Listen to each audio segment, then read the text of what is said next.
You're 21. You've managed to save your first $10,000. That alone already puts you ahead of most people your age. And now, you're thinking about your next move. Should you invest it? Or should you start working toward buying a house as early as possible? Because if you listen to most advice online, you'll hear the same thing over and over again. Real estate is the key to wealth. Stop renting. Buy as soon as you can. But what almost nobody shows you is what actually happens if you compare that decision side by side over decades. Not opinions. Not motivation. Just numbers. Set up. So let's run a simple scenario. Two people. Same age, 21. Same starting savings, about $11,200. Same income. Same lifestyle. Same discipline.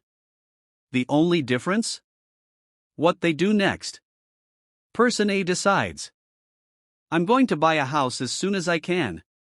Person B decides, I'm going to invest first and delay buying. That's it. One decision. Two completely different paths. Age 21 to 24, building phase. Between 21 and 24. Both of them are doing the same thing. Working. Saving. Trying to get ahead. The future homebuyer is stacking cash for a down payment. The investor? They're putting money into the market consistently. Index funds. Retirement accounts. Nothing fancy. Here's what's interesting.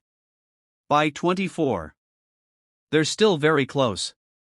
No dramatic difference yet. And this is where most people feel confident that, yeah, it probably doesn't matter that much. But that assumption is what makes the difference later so shocking. Age 25, the illusion. At 25, they check their net worth. And it's almost the same. This is the moment where the home buyer feels validated. Because now they're close to affording a house. It feels like progress. It feels secure. It feels like they're doing the right thing. But here's the problem. This moment is misleading. Because it ignores what's about to happen next. Age 26, the decision. At 26, the homebuyer finally buys. Purchase price, around $298,000. To make it happen?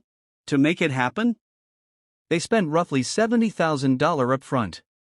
Between the down payment and closing costs. That's a huge shift.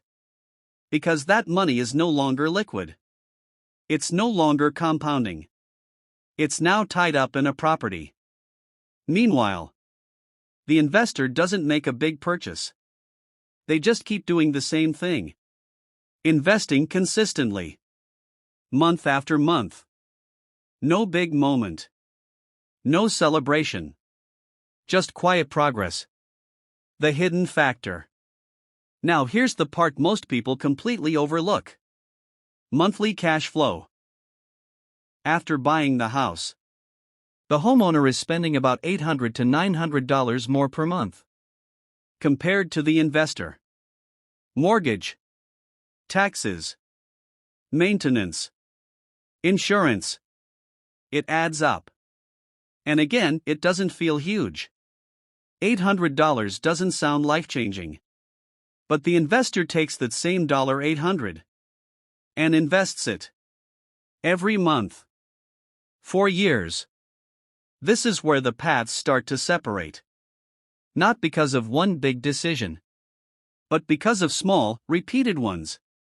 Age 29, the gap opens. By 29, there's a noticeable gap. Roughly $60,000. Now it's no longer identical. Now something feels different. But even here, most people still underestimate what's happening. Because the real effect of compounding hasn't fully kicked in yet. Age 35, exponential growth. By 35, everything accelerates. The investor's portfolio starts growing faster than their contributions. That's compounding. Now the gap isn't $60,000 anymore. It's over $200,000. And here's the key insight. The difference isn't effort. They both worked hard. They both saved. The difference is time in the market versus money locked in early. Age 40, the result. At 40, the numbers are hard to ignore. The investor, just over $1 million. The homeowner, around $550,000.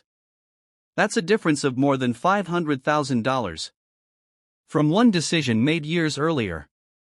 Long-term age 50s. Now zoom out. By their late 50s. Both are wealthy. The homeowner has a paid-off house and solid net worth. The investor has a larger portfolio. So this isn't about one path winning forever. It's about when each path wins. Here's the truth most people never hear. Buying a house isn't a bad decision. But buying too early can be an expensive one. Because in your early 20s, your biggest advantage isn't income. It's time. And every dollar you invest early has decades to grow. A house can wait. Compounding can't. And understanding that difference might completely change how you build wealth.